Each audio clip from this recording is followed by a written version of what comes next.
అల్లూరి జిల్లా అరకులోయ ఎన్నికల ప్రచారంలో భాగంగా సిపిఎం పార్టీ పోలిట్ బ్యూరో సభ్యులు బృందా కారత్ పాల్గొన్నారు.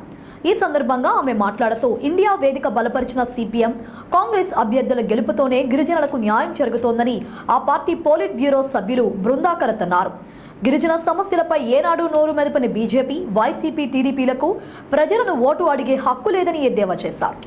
సిపిఎం, కాంగ్రెస్ పార్టీల ఉమ్మడి అభ్యర్థులు పార్లమెంట్ అభ్యర్థి పాచిపెంట అప్పల నరసయ్యను, కాంగ్రెస్ శాసనసభ అభ్యర్థి శెట్టి గంగాధర్ స్వామిని, సిపిఎం పార్టీ రాష్ట్ర కార్యదర్శి కె లోకనాథం, రాష్ట్ర నాయకులు సిహెచ్ నరసింహరావు తదితరులను గెలిపించాలంటూ బృందా కారత్ పిలుపునిచ్చారు. ఈ సందర్భంగా అరకులోయలో నిర్వహించిన భారీ ర్యాలీలో కోలాటం, డప్పుల వాయిద్యాలతో కళాకారులు, నాయకులకు స్వాగతం పలికారు.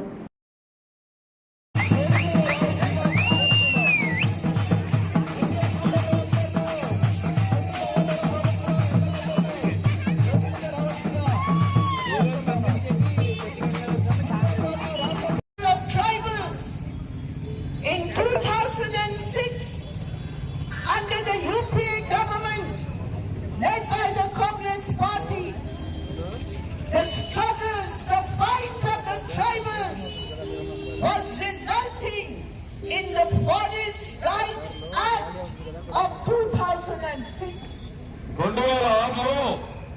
గిరిజన యొక్క పోరాటాల ఫలితంగా దేశవ్యాప్తంగా సాధించినటువంటిది అటవీ హక్కుల చట్టం. అటువంటి అనేక పోరాటాల ఫలితంగానే ఆ చట్టం అనేటువంటిది వచ్చింది.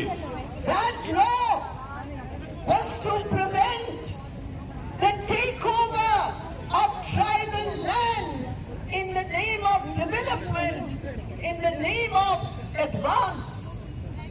మన భూముల్ని, గిరిజన ప్రాంతంలో ఉన్నటువంటి భూముల్ని అభివృద్ధి పేరుతోటి, పరిశ్రమల పేరుతోటి మన భూములు లాక్కోవడానికి హక్కు లేకుండా అటవీ హక్కుల చట్టం తీసుకొచ్చాం. That act was an act which gave strength to tribal communities to get rid of historical injustice against you. మీకు అనేక తరతరాల నుంచి జరుగుతున్నటువంటి గిరిజన ప్రాంతంలో మన భూముల మీద మనకు హక్కులు లేవు. కానీ ఈ చట్టం ద్వారా 2006లో ఈ చట్టం ద్వారా గిరిజనులకు పట్టాలు ఇవ్వడానికి, గిరిజనుల యొక్క పత్రాలు ఇవ్వడానికి హక్కును సాధించుకోవడం అనేటువంటి జరిగింది. In this area we saw the bauxite mining companies who were coming here to grab the forest land, to mine the forest land. It is your struggle across the Araku constituency which prevented the loot of forest land, of forest resources, of forest wealth by the bauxite mafia. మన గిరిజన ప్రాంతం అంతా, గిరిజనంలో ఉండేటువంటి ఈ ప్రాంతంలో ఉన్నటువంటి bauxite ని దాన్ని తవ్వి తీయడానికి, దాన్ని లాక్కెళ్ళి అమ్ముకోవడానికి, మన సంపదని లూటింగ్ చేయడానికి 2006లో ప్రయత్నం చేస్తే ఈ చట్టం ఉన్నందువలన వాళ్ళు చేయకుండా అడ్డుకోవడం అనేటువంటిది మనం చేశాం. Your struggle, your sacrifice, I salute you, my dear brothers and sisters.